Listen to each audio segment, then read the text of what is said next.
it's Kim Winter from Logistics Executive Group.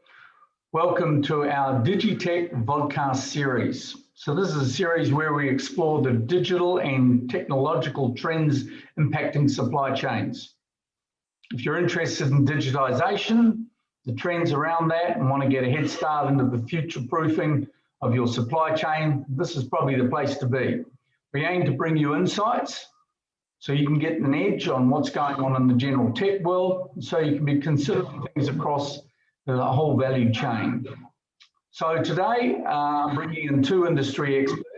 Very pleased to be joined today by Dan Quinn, General Manager of Tradeshift. Hey Dan, how are you going? Hey Kim, great to be here, thank you. And thank you for joining us. And you're from Tradeshift Middle East. We're going to hear a lot about your organisation today. And also riding shotgun with me today is my colleague, Mark Lutton from Logistics Executive Group in Dubai. Hey, Mark, how are you going? Hey, Kim. Thank you very much for the introduction. It's a good to be here today. Good to see you. Hey, Mark, I'm going to let you take over and do the intros and find out a little bit more about Dan and Tradeshift.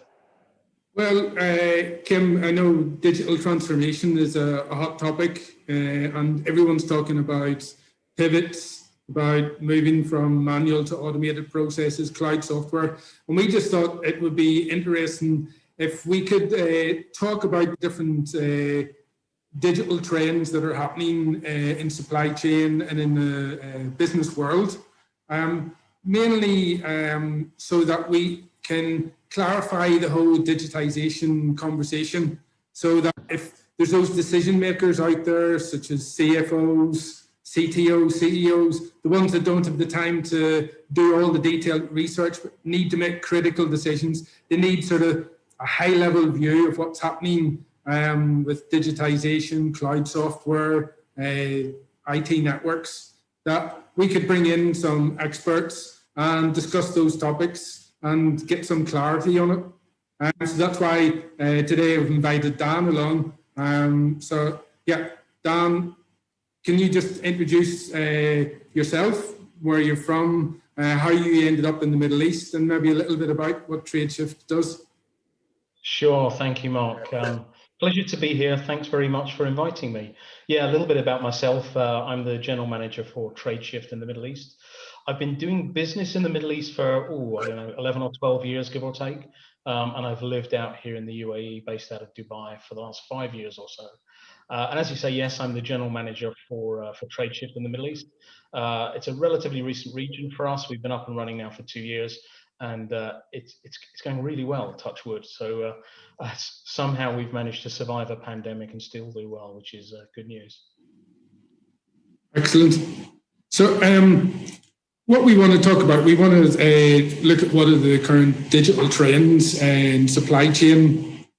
I know there's a lot talked about paperless process, digital engagement, big data. I saw stats the other day that said that we've got 9 times more data being produced in the last 2 years. So between 2019 and 2021, 9 times more data that's being produced. So that's a lot of server power that's needed, a lot of new softwares. What are you seeing happening in the market, Don? Yeah, I mean, it's an interesting time, no doubt. The old saying is kind of a bit of an insult. May you live in interesting times, and we're definitely there at the moment. So we're seeing a whole bunch of interesting things. Organizations that really had kind of put digitalization to one side and had taken the view that that's for someone else, or we'll get round to it eventually, have had a rude awakening in the last year or so. So all of those organizations that thought it wasn't for them are now prioritizing it. It's high on the agenda, and they realize that in order to survive and to hope to thrive in an environment like we've seen in 2021, you need to automate processes, you need digital scale. And you need to kind of take paperwork and clunky processes out of it. So yeah, we're seeing a lot of interest from big organizations and even some of the laggards that you would not necessarily expect. What about, I hear a lot about AI, autonomous software. What are you seeing happening around that, especially in your own field? Yeah, I mean, there's a lot of hype about artificial intelligence. It's it's been around for a long time. It's been around for decades, but really, it's kind of coming to a new height at the moment as processing power and computers become so much more powerful, big data becomes so much more available.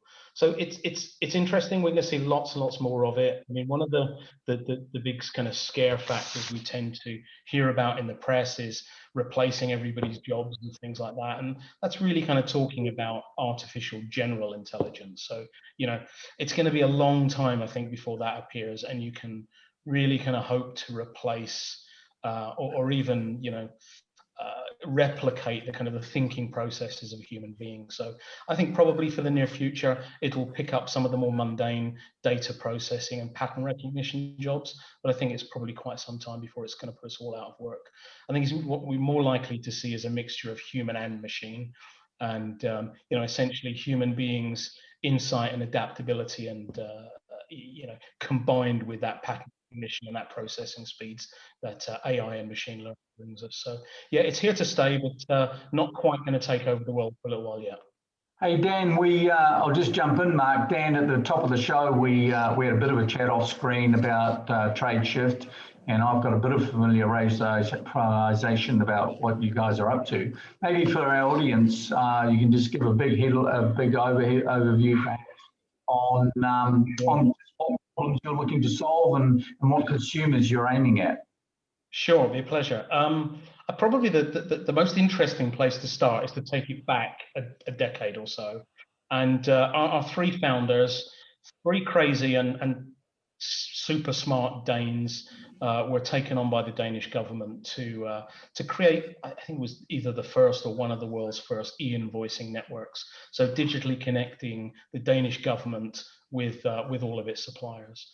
And it was a huge success, and it planted the seeds really for what became Tradeshift. I mean, to give you an example of why it was a success, over a decade later, 95% of the suppliers in Denmark are still using that technology, and it's kind of working fine. Wow. But it planted the seeds and created this vision of Tradeshift, and the guys learned three really important things while working on that project. So number one, they realized that suppliers are absolutely key to success of any supply chain project. You need to onboard them, you need them to buy into it, and getting their commitment is critical, not only for the business case, but the success of the project. The second thing they learned is that really you need to be able to motivate those suppliers to want to participate. You need to offer them a carrot, not a stick, and it needs to be kind of free and easy. And the third thing they learned is that Copenhagen in the winter is a difficult place to set up a business working from a garage. So we're now headquartered. So our heart is probably still in Copenhagen and in Europe, but our head is now in San Francisco, and many of our C-level execs are all based in San Francisco. So it's kind of a very kind of different approach. But essentially what we do is we digitally connect buyers and suppliers around the world, and our intention is to add value for all, which is quite unique. Most of our competitors are very buyer-centric organizations, and it's about, I'm the buyer, here's the stick, if you want to work with me, come and join. And ours is much more about creating a strong value proposition for all of those parties, including suppliers. And essentially we help organizations digitize, develop much more efficient processes, automate to save them time and money, and help their businesses grow by allowing their business to scale, and at the same time kind of reducing costs. We work with all sorts of organizations around the world, all sorts of shapes and sizes. Some of the big names are people like Apple, Samsung, Disney, Unilever, IBM, HSBC, Air France, Alibaba, and then in the logistics space, a whole ton in there as well. So DHL, Quinn, FedEx, GWC, UPS, and a whole bunch of others that I forget. How did you manage to, or not you personally, but how did Tradeshift manage to onboard the likes of such big players in industry? That's a really good question, and it boils down to, I think, the business model. And the business model is we're a platform-based business, and we use apps and supplier network. And essentially, a real example is if you look at Quinn & Nagel, they were one of our first customers. They, at some point 10 years ago or so, said, we buy into what you crazy guys are trying to do. We buy into your vision for supply chain and the new kind of platform approach. So we'll become your customer. It's fine. We onboarded all their suppliers, managed all of their accounts payable automation, e-invoicing, things like that. Went on to do trade financing, but kind of that was at the core at the time. And then a couple of years later, DHL were in the market for a solution like this, and kind of had the option. They can go to one of the typical players in the market and start from scratch. So you essentially start from zero, or they can come to us and they kind of looked at our suppliers, and Quinn & Nagel and DHL had an overlap of suppliers. So about 30% of DHL suppliers were already on board because they were Quinn & Nagel suppliers.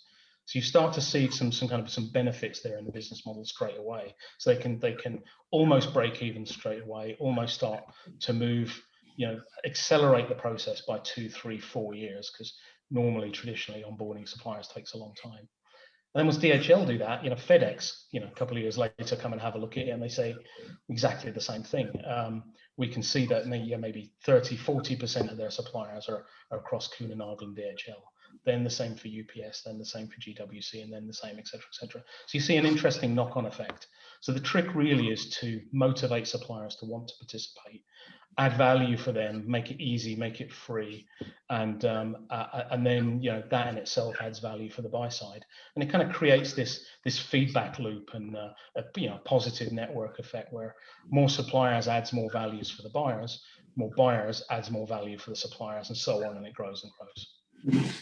You talked about apps and make it. Now, I'm used to, as a consumer, using an app. So if I wanted to order an Uber, I download the Uber app or the Careem app, and then I book my taxi on it. But in business, I'm not used to downloading an app for my business. How does that work? Yeah, and you see, I've just kind of reached to pick up my smartphone to give you the example. So if you think about your smartphone, the hardware is the platform. I've got an iPhone here with a slightly cracked screen, but I've got apps from Google, from Apple, from Microsoft, from all sorts of third-party providers. And our CEO kind of hit the nail on the head on a recent presentation. And he said, how is it, we're so good at home. I've got an iPad in front of me. I've got a laptop over here. I've got a phone over here, all digitally connected, information shared across all of them. How is it we're so good at home, but so lame at work? And essentially what Tradeshift is doing is taking that platform approach, that supplier network approach, and that app approach into the business world. So that organizations, once you have your suppliers onboarded into the same platform, DHL or something like that only needs to connect with it once. Each one of those suppliers only needs to connect with it once. And then you can start downloading other applications. So when our customers ask us, does Tradeshift do X process? Well, maybe we do it in our existing applications, but maybe we don't. So we have a group of third-party partners, which are in some cases are actually hosted on the Tradeshift platform. In most cases are integrated with the Tradeshift platform. So you can download and activate those apps relatively quickly, almost instantaneously. You can go live with them very quickly. And it's a little bit like if you add a new address book app onto your phone. The days of re-entering all of your contact names and addresses and telephone numbers are gone, and Tradeshift seeks to replicate that. So if you've gone live with our accounts payable, you might want to add on to e-procurement or contract management or e-sourcing or something like that.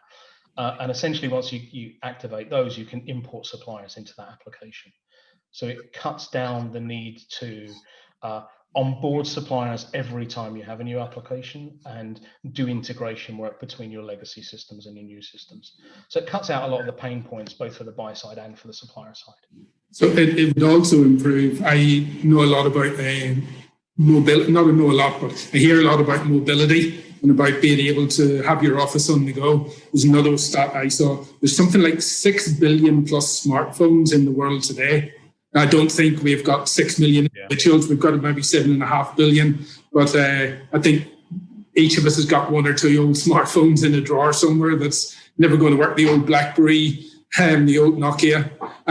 But it still means that smartphones are very prevalent. So are you saying that you're bringing business processes to people's smartphones? Does that mean I don't need my ERP anymore? I've spent millions of pounds investing in my SAP, my Microsoft Dynamics. Yeah. Well, I mean, so we're not just bringing it to the smartphone. The smartphone was more of a metaphor. So of course, you can do it all on the smartphone. And you're absolutely right. Smartphones are everywhere now. And even countries that are still starting to mature, China, Africa, over the last decade or so, you've seen the rise of smartphones grow enormously. But you're absolutely right. Most organizations, mature and sizable organizations, have invested a lot of money and time and effort in deploying ERP systems. And they're probably here to stay. I think maybe some of my colleagues might debate that, but I think at least short term, they're here to stay. They are large strategic deployments and investments in an organization, and they kind of act as the heart and lungs of most organizations. But if you think of it as they're like your Airbus A380, they're fantastic at, you fill it up and you can fly from Dubai to London very efficiently. But actually, they're not very good at getting you from the airport to your hotel, or from your airport to your hotel to the office, or to home, etc. And that's really where other applications come in, kind of outside the ERP infrastructure. And there's a rich infrastructure there, and Tradeshift is one of those. And who knows? Maybe one day we'll be replacing ERPs, but I suspect not for quite some time. Mm-hmm. So I understand Tradeshift is a cloud software. Now, I saw a headline the other day that said SaaS is dead, software as a shared service. What's next? So people are already saying, are we moving along? But cloud software has only just arrived, but we're still trying to get hold of the concept. How does Tradeshift and apps and cloud software work together then for our viewers? Can you enlighten us? Yeah, it's an interesting view. Software as a service is dead. I mean, really, it's not dead. It's more fundamental to business than ever. But I think probably the phrase cloud or software as a service is going to disappear. And we were talking about this the other day, that when electricity came along, you'd have electrical hairdryers, electrical vacuum cleaners, electrical this, and they just became vacuum cleaners and hairdryers. And it's exactly the same with software. Software nowadays is for the most part is cloud-based. Very little software is still installed. It's just a really inefficient way of deploying software. It's the subscription approach that software as a service brings is much more cost effective, much easier to deploy, and it just makes much more common sense.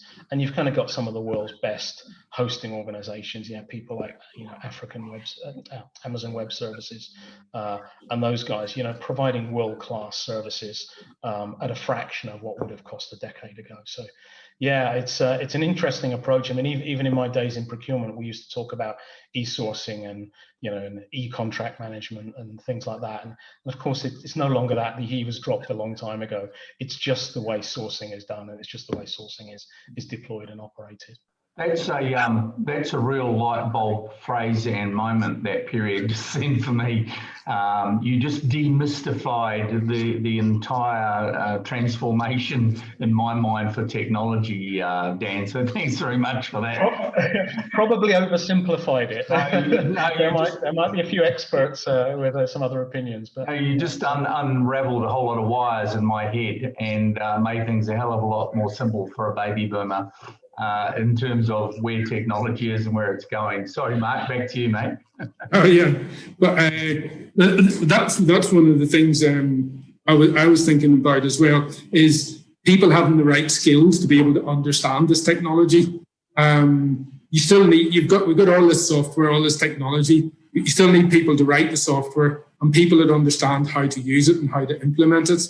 And one of the ones I see is we're missing a lot of skills in the workforce that's coming through the millennials, the Gen Zs. They all want to be YouTubers. They don't want to do the nitty-gritty stuff, as we would call it in supply chain. And therefore, we need to upskill our current workforce and our current people. How are you finding it? What to find people, one, to develop your software, but two, to do the implementations? Yeah, I mean, there are some just fundamentals in businesses that I just don't think are ever going to go away, and it really only comes with experience or a certain mindset. So cross-functional working and cross-functional skills is critical. Leadership is absolutely important. Without leadership and top-down leadership to set the vision, point people in the right direction, invest in the right places. A lot of these things just don't happen, and organizations stand still.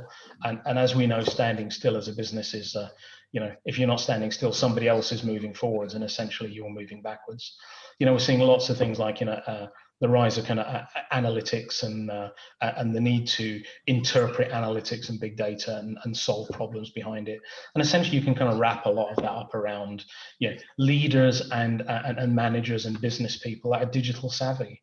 And it doesn't necessarily mean they have a Facebook account, but it means that they know their way around the benefits that digitalization can bring, and the difference between digitization of a document and digitalization of a process, and how it all fits together, and the various tools that are available to do that. And ultimately, many businesses will still have, they have their core skills internally, but they'll outsource and look to the market for other non-core skills that are still, might be critical to their success or critical to the success of a particular project. And that's where we work with partners. And you guys at Logistics Executive are, I think are probably extremely well placed, in the market to kind of identify these kind of opportunities and provide some of the skills that the organizations don't have, and and technology providers like us don't necessarily bring, some deeper skills or frankly a new view or understanding what is best practice out there in the market. So we partner with some of the world's leading consultancies, business process outsourcing firms, and and people like yourself. So there's still huge opportunity out there. And even as things progress, it creates different types of jobs and different types of skill sets. I think the trick is keep your skills up to date as much as possible and don't get left behind. I think is probably the most important advice there. The big question that everybody asks me when I'm out talking to customers is, how are you going to make my business more efficient? How are you going to save me money? Yeah. That's what everybody's looking for today, to become more profitable. Is that something that Tradeshift is able to do for me? Yeah. I mean, absolutely. I mean, I think if you don't have a strong value proposition, you're just kind of out of business. So we have a strong value proposition both for the buyers and the suppliers. And probably the easiest way to do that is, rather than just reel off some stats, is maybe just talk about a few real examples. So I think one of the examples I like, because it shows enormous global scale, is Unilever. And now not every one of our customers is as big as Unilever, but they've got something like 300 brands. They operate in 100 countries. And we help them get to the point where they have self-service, fully digital, fully exception-free e-invoicing. We onboarded 5,000 suppliers in the first 4 weeks, something like 20,000 in over 100 countries eventually. And previous to that, they've got 20 million invoices a year that they have to manage. And these are everything from, faxes to paper-based to PDFs, emails, things like that. And actually, it's an ugly, paper-driven, very manual, clunky process that really most organizations in this day and age should have kind of moved away from a long time ago. But because it's considered, not supplier facing, or sorry, not customer facing, it didn't necessarily get the priority it needs. But of course, suppliers are mission critical. They're really important. So if you've got 20 million invoices, now I know that Unilever were touching them 3 times. So that's, 60 million tasks, 120 million eyeballs, you're having to do those tasks on a regular basis. But if you can kind of digitalize that process, automate that process, so it takes out some of the labor, becomes much more self-service, and then it helps the business grow. It can then scale, and to use that cliche, you can then kind of do more with less. And essentially, they've moved to fully self-service. Their support teams that were managing all of that are now doing other things in the business, and you can start to reassign resources to things that are a bit more value-adding and maybe a bit more mission critical. and there are some other stats. We look at some of the other examples. One of our other, Quinn I've mentioned already. They have 8 million invoices a year, maybe not quite as big as Unilever, but very complex in 160 countries. We moved 30,000 suppliers onto invoicing. We extended their days payable by 23 days, which gave them a 70 million euro working capital improvement. So some kind of very tangible, very real benefits. And of course, what we're trying to do is give those benefits to the suppliers as well. So to give them value, to make it free, easy, tell them when their information is available, so they can see the status of their purchase orders. They can see, when they were received, when they were approved, when they're being paid. And many of our customers are also taking that a step further to supply chain financing and giving those suppliers the ability to get paid in as little as 2 working days. So it has working capital benefits both for the buy side and for the supply side as well. And when you're doing that, that's when that network effect really starts to kick in, and we start to see it. That's why we now have something like $25 billion a month in transactions running through the Tradeshift platform on a business that's really only just a little over 10 years old. So it's quite phenomenal and growing crazily. What struck me about when you said that, the 20 million invoices and touching it 3 times, it's shocking. In the last year, I can only think about how much hand sanitizer would have been needed in order to disinfect the hands of people that would have to touch those. Because everybody was so afraid in the last year about with COVID and the pandemic, touching surfaces, touching paper. So you're saying you removed paperwork from the business, so therefore you removed the problem, that the problem didn't exist in their business? Yeah, you're absolutely right. So, the pandemic has really shown how we can be driven to change and how we've needed to pivot. But I also see some drivers being that governments are now mandating that you need to have the likes of e-invoicing in order to be able to do business with them, because they need to reduce their costs as well. They've got less taxes, less income coming in. So they're looking at all avenues, especially in the cloud software field. So again, is that something that you're saying? I've seen, is it Saudi Arabia, Egypt have mandated e-invoicing? Yeah, you're absolutely right, and India just before that, and Latin America as well. Yeah, it's a massive trend that we're seeing, and the predictions are that it's once Saudi Arabia and Egypt do it, everybody's expecting it to flow through to the rest of the GCC countries over the next few years. It's predicted that most of the world will mandate e-invoicing by 2030. And essentially, it's governments are using it to track VAT and taxation. Typically, what governments do is they audit after the event. And of course, that's relatively inefficient, and I'm guessing there are probably loopholes in there as well. Whereas actually, if an invoice is a legal document, if that goes to a government organization to get validated and approved before it goes to the buyer, they can keep a track on the taxation, the value-added tax, etc. So it's a definite trend, and it's worth kind of trying to get ahead of that trend as much as possible. So it's not a painful thing that you have to try and initiate and deploy, under time pressure. But you're right, Egypt have done it last year and kind of flowing into this year. Saudi Arabia have mandated it already this year and start policing it from the end of this year and the end of 2021. And it's not going away.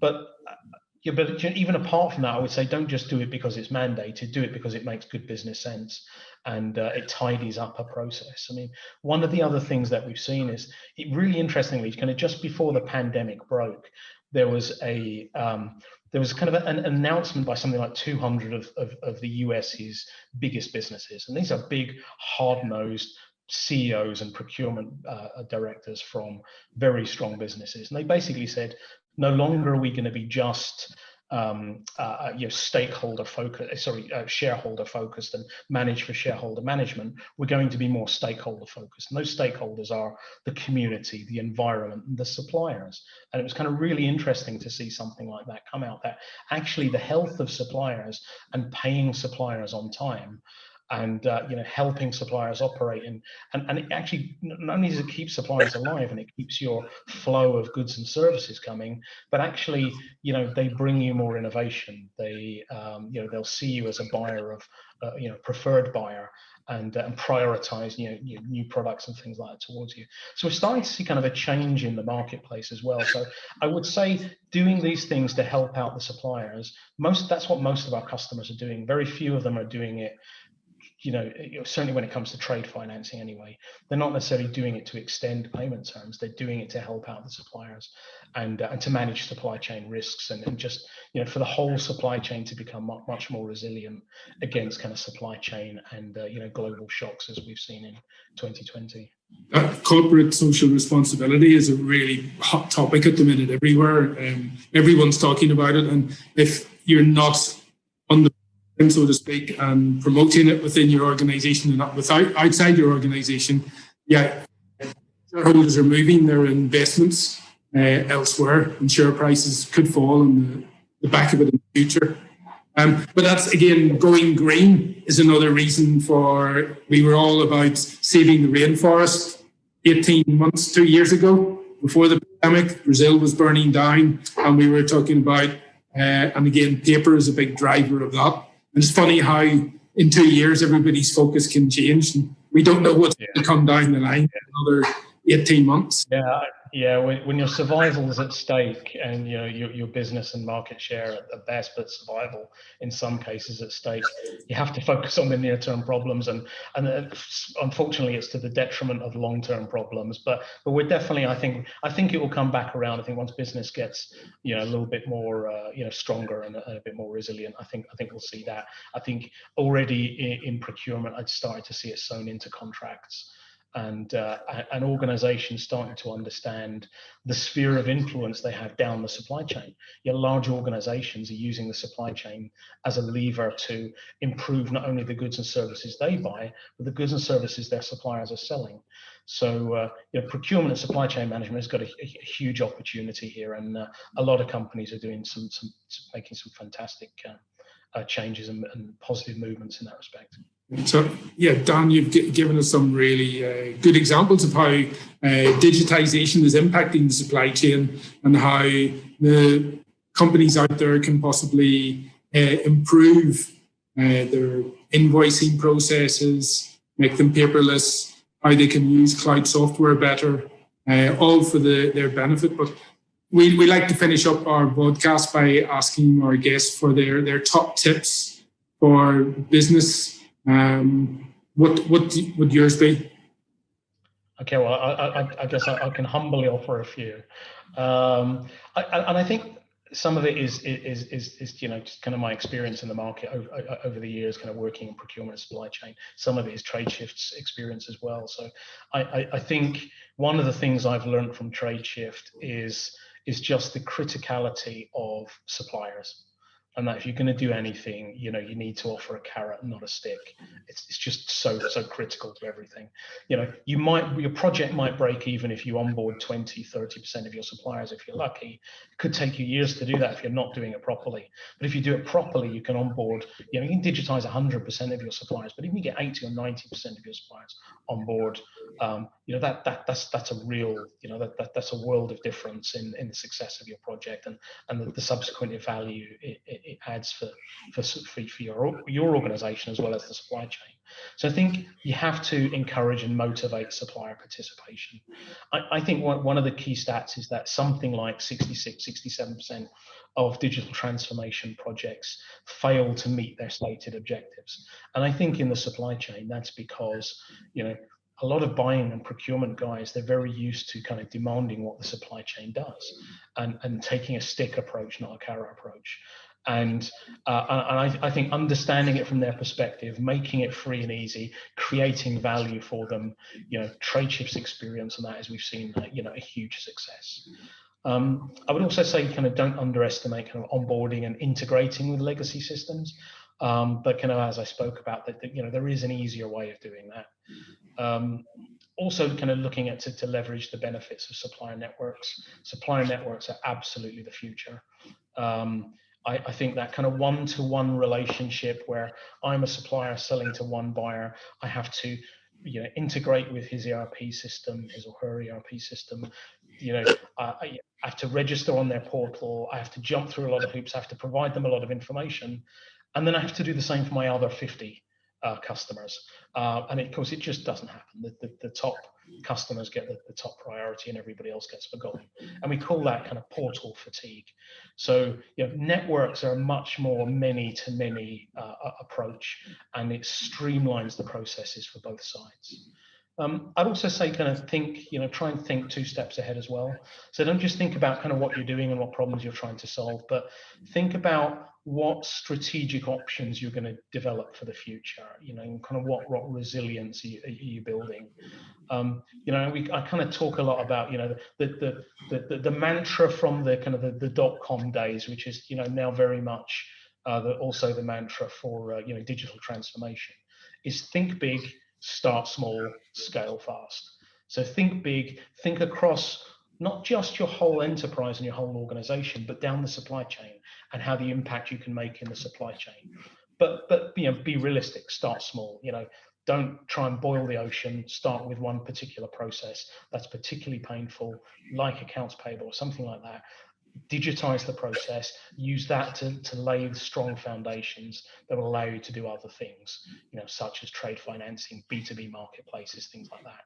And then, once you've kind of proved the concept there, scale fast and, try and pick a partner that can help you to scale fast, will allow you to rapidly deploy new solutions that, add value quickly. Hey, Dan, some really good points there. Thanks for that insight. And I'm sure our audience will be able to pick up some real hot points from that. I traditionally like to wrap up by asking our guests, what are the 1 or 2 things that they look for when bringing people, onboarding them into their company? Now, you guys have obviously been scaling very fast after following through and getting the business organised and initiated. But I know that you're recruiting a lot of people around the world to bring in the talent that you need to drive that growth forward and meet customer demand. What would be the 1 or 2 things from you as an employer that you'd be looking for from talent generically coming into your organisation, into Tradeshift? What a great question. Okay, well, I guess I can answer that one quite confidently because I built the team over the last year or 2, and I've been very fortunate to have a great bunch of guys. So we've done something well.